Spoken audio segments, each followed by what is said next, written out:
오늘 우리에게 주신 하나님의 말씀은 사무엘하 9장입니다. 구약성경 475면입니다. 다윗이 이르되 사울의 집에 아직도 남은 사람이 있느냐? 내가 요나단으로 말미암아 그 사람에게 은총을 베풀리라. 사울의 집에는 종 한 사람이 있으니 그의 이름은 시바라. 그를 다윗의 앞으로 부르매 왕이 그에게 말하되 내가 시바냐? 당신의 종이니이다. 사울의 집에 아직도 남은 사람이 없느냐? 내가 그 사람에게 하나님의 은총을 베풀고자 하노라. 요나단의 아들 하나가 있는데 다리 저는 자니이다. 그가 어디 있느냐? 로드발 암미엘의 아들 마길의 집에 있나이다. 하니라. 다윗 왕이 사람을 보내어 로드발 암미엘의 아들 마길의 집에서 그를 데려오니 사울의 손자 요나단의 아들 무비보셋이 다윗에게 나와 그 앞에 엎드려 절하매 다윗이 이르되 무비보셋이여, 보소서, 당신의 종이니이다. 무서워하지 말라.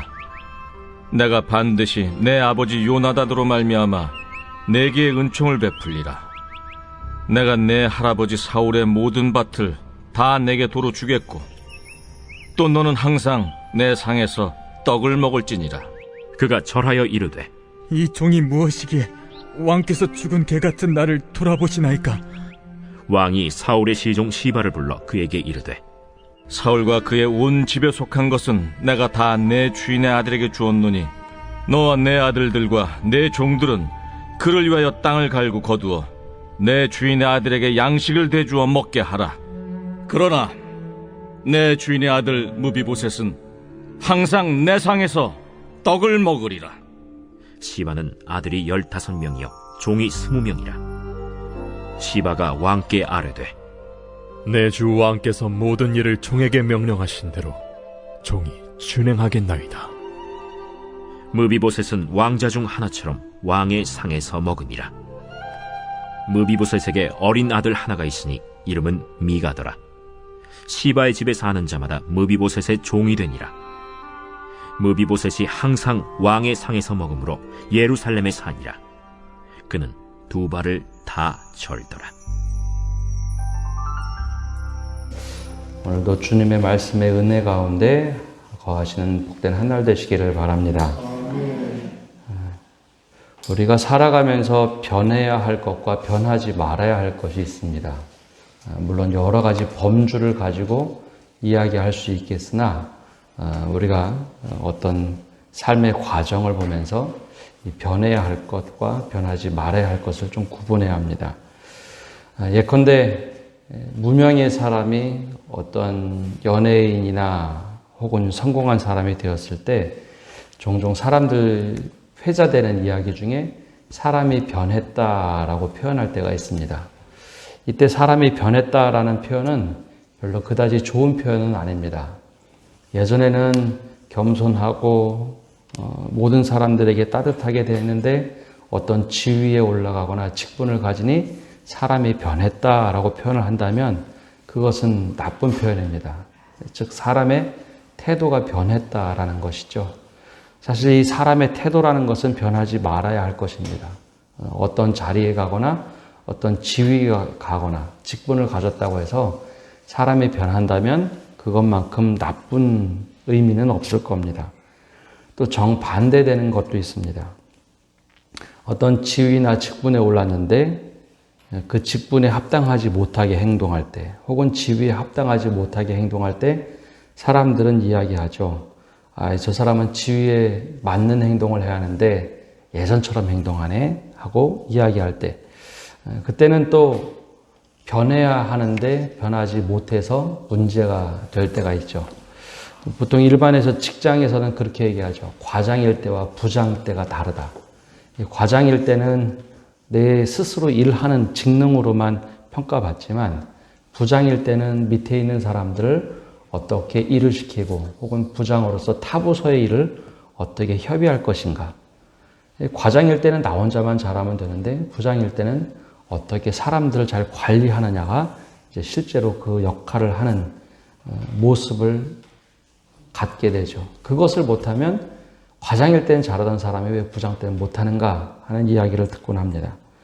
사실 이것은 목회자에게도 동일한 것 같습니다.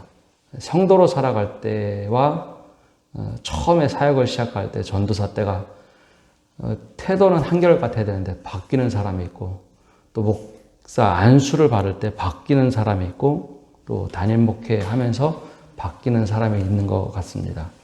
그때 되면 사람이 변했다라는 이야기를 하죠. 그래서 이것을 항상 조심해서 좀 행동을 해야 합니다. 또 정반대로 그 지위에 맞게 행동을 하지 못하면 왜 이렇게 행동하지 않을까라는 이야기도 받습니다. 이건 목회자뿐만 아니라 또 성도들 안에서도 특별히 교회 안에서 최고의 직분인 장로 직분을 받았을 때인 것 같습니다.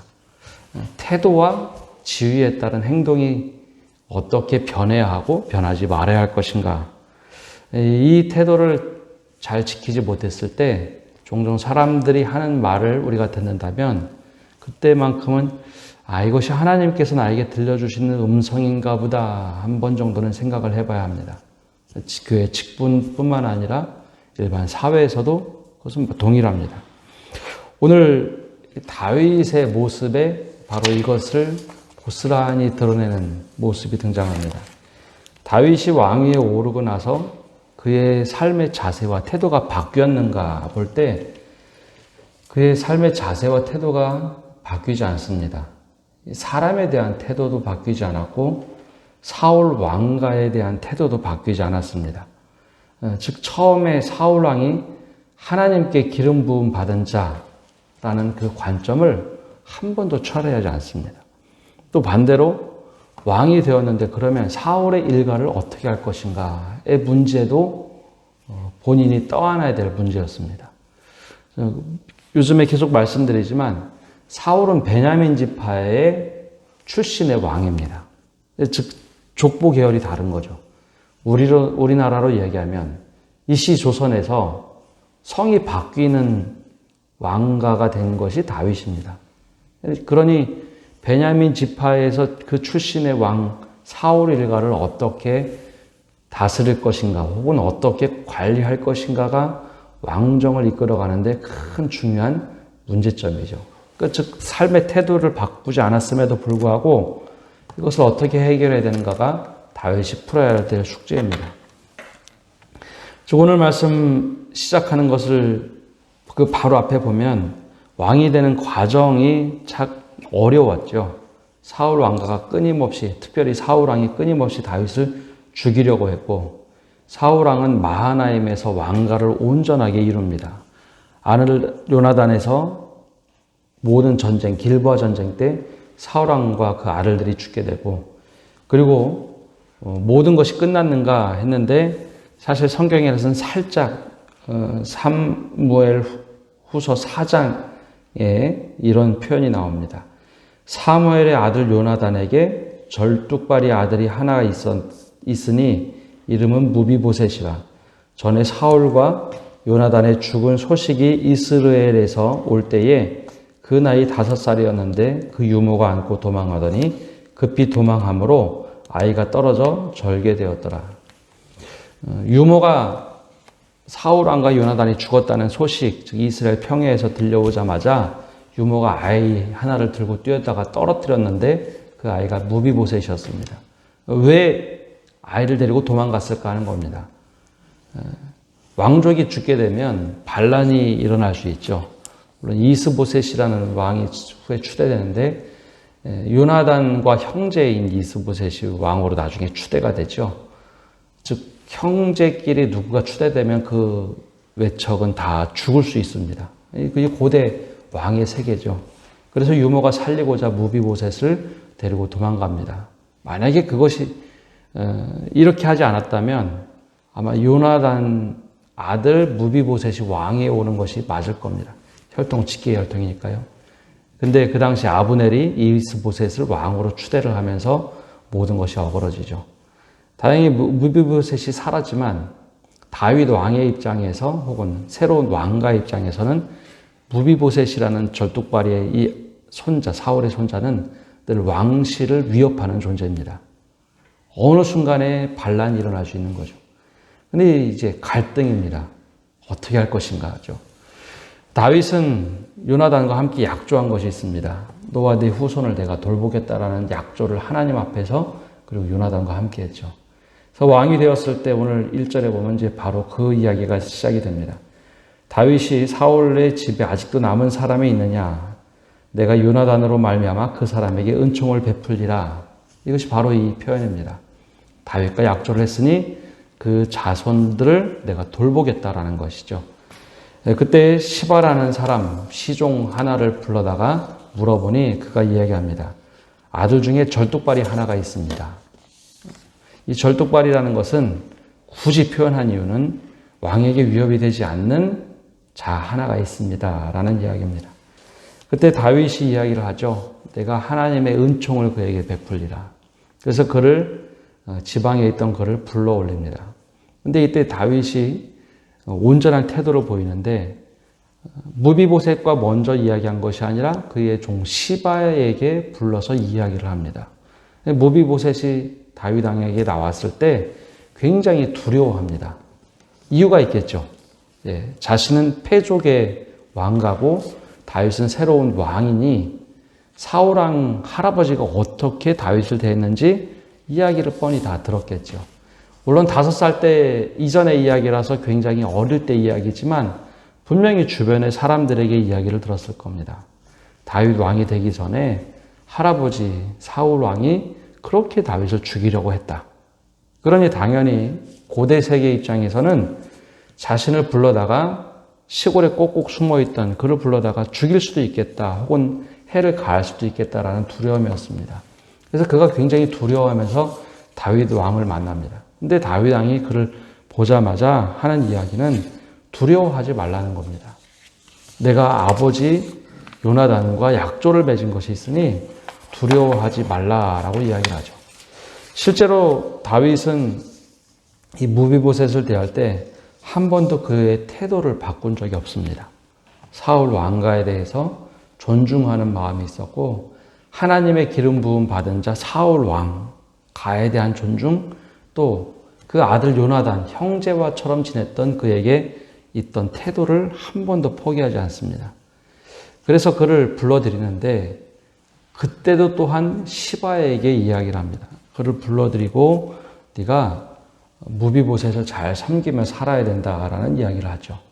왜 그랬을까 하는 것을 또 한번 역으로 추정해 보면 무비보셋은 다리를 절던 사람입니다. 그러니 이 종에게 자칫 잘못 이야기를 하면 분명히 업신여길 수 있습니다. 당시 고대 세계에서는 장애를 가지고 있으면 그것을 그렇게 잘못된 것으로 이해를 했죠. 그리고 언젠가 종이 뒤집어 엎어서 그 무비보셋에게 해를 가하거나 홀대할 수 있습니다. 그래서 왕이 직접 모든 것을 관장할 테니 너는 무비보셋을 잘 섬기라라는 이야기를 합니다. 그리고 나서 한 가지 행동을 더 하는데 너희들이 다 이 우리 왕실 근처에 와서 살되 무비보셋은 반드시 왕궁에 들어와서 함께 식사를 하도록 하게 하라 라고 얘기합니다. 이게 이제 사울 왕가에 대한 다윗의 태도와 왕으로서 지위를 가진 다윗의 지위에 대한 행동이 이제 차이가 나는 겁니다. 분명히 사울 왕가를 잘 보살피려면 그냥 외척에 두고서 잘 먹게 살도록 보호해주면 됩니다. 근데 왜 무비보셋을 왕실 안으로 들였을까 하는 겁니다. 원래 지난번에 읽었던 말씀을 보면 예루살렘 안에는 다리 저는 사람이나 그런 사람들이 아무도 없을 것이다 선언한 적이 있습니다. 여부수 사람들이 절뚝발이가 와도 이길 수 없다라고 하는 난공불락의 예루살렘에 살면서 다윗에게 비난한 적이 있었죠. 그래서 다윗이 거기 성을 점령하자마자 어느 누구도 이곳에는 장인이 살지 못하리라 선언한 적이 있습니다. 근데 이 무비보셋이 다리를 저는데 왜 왕궁에 들였을까 하는 겁니다. 그것을 이제 여러 번 반복해서 나오는데 무비보셋은 말 그대로 사울 일가입니다. 성경 뒤쪽에 보면 사울 일가 중심으로 반란을 몇 번이고 일으키려고 했죠. 이 다윗 왕가가 정통성이 없다라는 이유 하나로 일대 왕의 복원을 해야 된다고 해서 사울의 주변에 있던 이들이 왕가를 뒤집어 엎으려고 몇 번 시도를 합니다. 그러면 왕가를 복원하기 위해서 반란을 일으킨다면 왕이 될 수 있는 유일한 사람은 무비보셋입니다. 왕족의 혈통이기 때문이죠. 그래서 다윗은 무비보셋 이 젊은이를 자신의 측근에 둠으로 인해서 사울의 외적들이 왕권을 뒤집어 엎지 못하도록 자신의 왕의 지위를 보호하고 또한 무비보셋에게 하나님의 은총이다라고 하면서 은혜를 베푼 것이죠. 이것이 다윗이 가지고 있던 뛰어난 지혜였습니다. 사울의 일가에게 은혜를 베푸는 동시에 자신의 왕권을 지키는 방법이었죠. 그래서 성경에서는 무비보셋이 다리를 절었더라라는 표현을 여러 번 반복합니다. 다윗이 스스로 약조한 것을 깨뜨리고 드린 것도 독특한 것이고 그에게 정말 은총만 베풀었을까? 은총을 베풀면서 왕의 지위를 온전하게 지키고자 했던 행동이죠. 그래서 다윗은 두 마리 토끼를 다 잡습니다. 아들 요나단에게 사울의 왕이 아들 요나단에게 약조했던 것을 다 지킵니다. 또 사울 왕가를 내가 늘 하나님의 기름 부은 가정으로 내가 생각하겠다 했던 그것을 지켰고 왕의 자리에 올라가서 그러면 무조건 그렇게 은혜를 베풀다가 반란이 일어나는 것도 허용을 할 것인가? 아니요. 허용하지 않도록 하기 위해서 무비보셋을 왕실로 들이죠. 그리고 시바라는 종에게도 내가 이 무비보셋을 존귀하게 여기니 네가 함부로 행동하지 말라라는 경계도 분명히 선을 긋습니다. 성경의 말씀을 보다 보면 이것이 왜 다윗이 이렇게 행동을 하는가 혹은 성경의 인물들이 왜 이렇게 행동을 하는가 실제 내부의 삶에 보면 그런 이유들이 다 있습니다. 무조건 은혜로 다 덮을 만한 이야기들이 아니라 그만큼 하나님께 기도하면서 오늘 내가 어떻게 살아가야 될 것인가 하는 그 질문을 가지고 문제를 풀어가고 있다는 것이죠.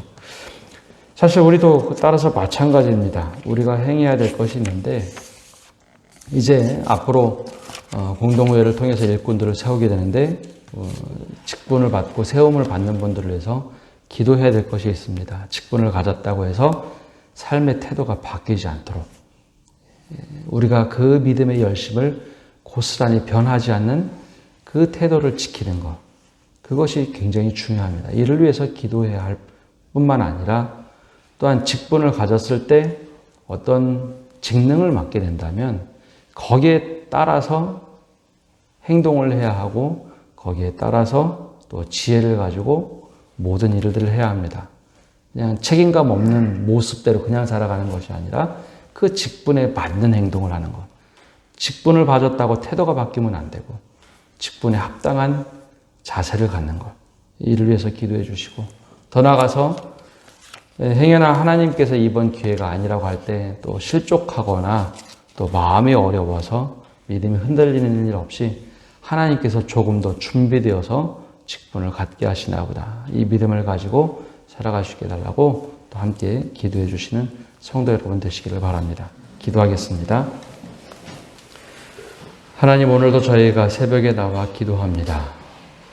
우리가 삶을 돌아볼 때 혹시 우리의 삶에 크게 변화된 것이 없는지 돌아보게 하여 주옵소서. 누군가 우리를 향하여 볼 때 하나님 저 사람은 왜 이렇게 많이 변했습니까? 좋은 표현이 아니라 나쁜 표현으로 우리가 그 음성을 듣는다면 이것이 하나님의 음성으로 듣고 우리 자신을 돌아보게 하여 주옵소서. 우리의 삶의 태도나 자세가 얼마나 많이 변했다면 우리 스스로 다시 한번 돌아보고 우리 자신이 하나님 앞에서 바르게 살아가고 있는지 돌아보게 하여 주옵소서. 또한 우리가 맡겨진 일들에 대하여 우리가 책임감 없는 예전의 모습으로 살아가는 것은 아닌지 다윗의 모습을 통하여 변해야 할 것과 변하지 말아야 할 것을 구분하게 하여 주옵소서. 그리하여 하나님께서 우리를 사용하는데 귀한 그릇으로 살아가게 하여 주시고 우리들의 온전한 태도는 굳건하게 붙잡아 주시되 직분에 따라서 지위에 따라서 거기에 합당한 삶을 살 수 있도록 은혜를 허락하여 주옵소서. 이제 앞으로 공동의회를 통해서 일꾼을 세워갑니다. 주님께서 선한 방법, 선한 계획대로 세워가 주시고 이 일들이 교회 일꾼을 세워가는 기쁨이 되게 해 주시고 또 한 걸음 더 도약할 수 있는 우리 교회가 되도록 선하게 인도하여 주옵소서. 또 코로나19로 인하여 어려운 상황입니다. 주님께서 모든 것 선한 방법으로 인도하여 주옵소서. 이 모든 말씀 예수님의 이름으로 기도합니다. 아멘.